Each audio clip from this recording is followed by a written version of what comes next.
नमस्कार दोस्तों, horror stories में आज आप सभी का एक बार फिर से स्वागत है। मेरा नाम है जिशान अली और आप देख रहे हैं जिशान अली चैनल को।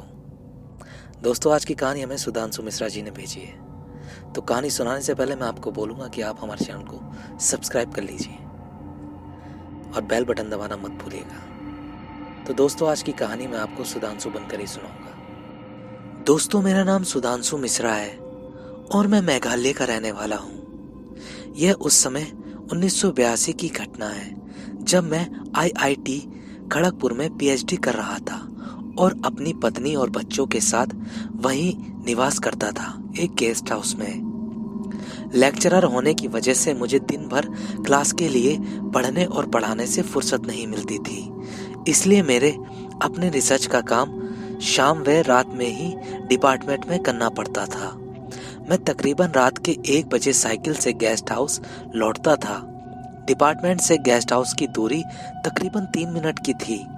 मेरा 1 बजे रात में डिपार्टमेंट से गेस्ट हाउस लौटने का सिलसिला महीनों तक चलता रहा। रात के 1 बजे सड़क तो जरूर सुनसान होती थी, लेकिन सब कुछ कैंपस में होने की वजह से कोई खतरा नहीं था। सड़क पर पूरा उजाला रहता था। इंस्टीट्यूट के मुख्य द्वार मेन गेट से जो सड़क मेरे निवास को जोड़ती है वह एक चौराहे से गुजरती है। चौराहे से एक सड़क डायरेक्ट बंगले की तरफ जाती है और दूसरी सड़क एग्रीकल्चर इंजीनियर विभाग की तरफ जाती है। तीसरी सड़क इंस्टीट्यूट के मेन गेट से आकर चौराहे पर मिलती है और चौराहे को काटती हुई चौथी सड़क बनकर मेरे निवास। तो यह उस रात की बात है जब मैं डिपार्टमेंट से घर लौट रहा था। जैसे ही मैंने चौराहा पार किया कि एक मजबूत हाथ ने मेरी साइकिल के हैंडल को बीच से पकड़ लिया। मुझे लगा लोग गए आज काम से, और बाएं पैर को रोककर मैं साइकिल की ओर एक टांग पर खड़ा हो गया, जबकि मेरी दाई टांग साइकिल की टॉप ट्यूब पर सहारे से खड़ी हुई थी। उसी वक्त मैंने एक आवाज सुनी जो मेरे सामने से आ रही थी। शायद यह आवाज उस व्यक्ति की थी जिसने हाथ से मेरी साइकिल का हैंडल पकड़ा हुआ था। Why do you return home so late at night? अनजाने में ही मैंने जवाब दे डाला, I won't do it again। ऐसा कहते ही वह मजबूत हाथ हैंडल से गायब हो गया। मैंने सर उठाकर सामने देखा तो वहां कोई नहीं था। चारों सड़कें सुनसान थी और मैं अकेला ही साइकिल थामे अभी भी एक पैर पर खड़ा हुआ था।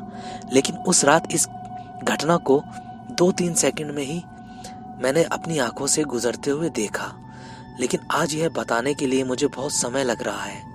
किसने मुझसे पूछा, मैंने किसको उत्तर दिया। मैंने अपने आप को केवल पसीने में ही देखा था। जल्दी जल्दी मैं साइकिल पर बैठा और पसीने से सरापोर सरपट अपने गेस्ट हाउस चला आया। उस रात के बाद मैंने देर से लौटना ही बंद कर दिया। फिर कोई घटना नहीं घटी। वह क्या था? मेरा भ्रम था? भूत था? Is there any ghost? मुझे नहीं पता। क्या वह कोई आत्मा थी? काश वह क्या था, इसका कोई मुझे उत्तर दे पाता। दोस्तों, आज की कहानी आपको कैसी लगी हमें कमेंट करके जरूर बताएं।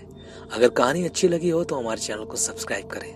मैं आपका दोस्त जिशान अली आपसे फिर मिलता हूँ एक नई कहानी में। तब तक के लिए शुभ रात्रि।